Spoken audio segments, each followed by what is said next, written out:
আসসালামু আলাইকুম রহমতুল্লাহ। বিসমিল্লাহির রহমানির রহিম। সম্মানিত সাংবাদিকবৃন্দ, আপনাদের সবাইকে আন্তরিক মোবারকবাদ জ্ঞাপন করছি।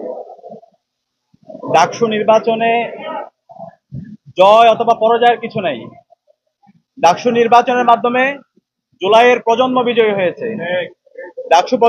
ডাকসু নির্বাচনের মাধ্যমে ঢাকা বিশ্ববিদ্যালয়ের শিক্ষার্থীরা বিজয়ী হয়েছে এবং ডাকসু নির্বাচনের মাধ্যমে জুলাইয়ের আকাঙ্ক্ষা বিজয়ী হয়েছে, শহীদদের আকাঙ্ক্ষা বিজয়ী হয়েছে।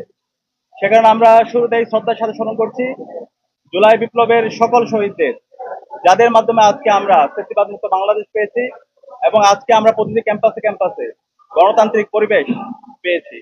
একই সাথে আমরা স্মরণ করছি বাংলাদেশের আজাদী আন্দোলনের সকল শহীদদের, বিশেষ করে মহান মুক্তিযুদ্ধের সকল শহীদদের, 90-এর স্বৈরাচার বিরোধী আন্দোলনের সকল শহীদদের, আধিপত্যবাদের বিরুদ্ধে, আগ্রাসনের বিরুদ্ধে লড়াই আমাদের অগ্রনেতা শহীদ আবরার ফাহাদ সহ ক্যাম্পাসের ছাত্রলীগের নির্যাতন নিষ্পেষণে যতজন শহীদ হয়েছে সকল শহীদদের আল্লাহ পাক সুবহানাহু ওয়া তাআলা সকল শহীদদের জান্নাতুল ফেরদৌসের মেহমান হিসেবে কবুল করুক, আল্লাহুম্মা আমিন। প্রিয় উপস্থিতি, ডাকসু নির্বাচনের মাধ্যমে ঢাকা বিশ্ববিদ্যালয়ের শিক্ষার্থীরা আমাদের উপর নেতৃত্বের আমানত রেখেছে। আমরা দৃঢ়কণ্ঠে বলতে চাই, ডাকসু নির্বাচনে ঢাকা বিশ্ববিদ্যালয়ের শিক্ষার্থীরা সাদিক কায়েম, এস এম ফরহাদ, মহিউদ্দিন খান সহ ঐক্যবদ্ধ শিক্ষার্থী জোটের আমাদের প্যানেলের উপর যে আমানত রেখেছে, আমরা সেই আমানতের যথাযথ হক আদায় করবো ইনশাআল্লাহ। আমরা কথা দিচ্ছি, আমাদের শিক্ষার্থীদের যে স্বপ্নের ক্যাম্পাস, সেই স্বপ্নের ক্যাম্পাস বিনির্মাণ না হওয়ার আগ পর্যন্ত আমরা থামবো না। আমরা আমাদের লড়াই চালিয়ে যাবো ইনশাআল্লাহ। আমি ডাকসুর ভিপি হিসাবে আপনাদেরকে আমি পরিচয় দিতে চাই না, ঢাকা বিশ্ববিদ্যালয়ের শিক্ষার্থীদের কাছে আমি ডাকসুর ভিপি হিসাবে পরিচয় দিতে চাই না। আমি একজন, আমার বোনের একজন ভাই হিসাবে আমাকে পরিচয় দিতে চাই। আমার একজন ছোট ভাইয়ের বড় ভাই হিসাবে আমি পরিচয় দিতে চাই।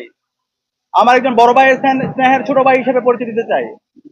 আমার বন্ধুর একজন বন্ধু হিসেবে পরিচয় দিতে চাই। আমার শিক্ষকের একজন ছাত্র হিসেবে আমি আমাকে পরিচয় দিতে চাই।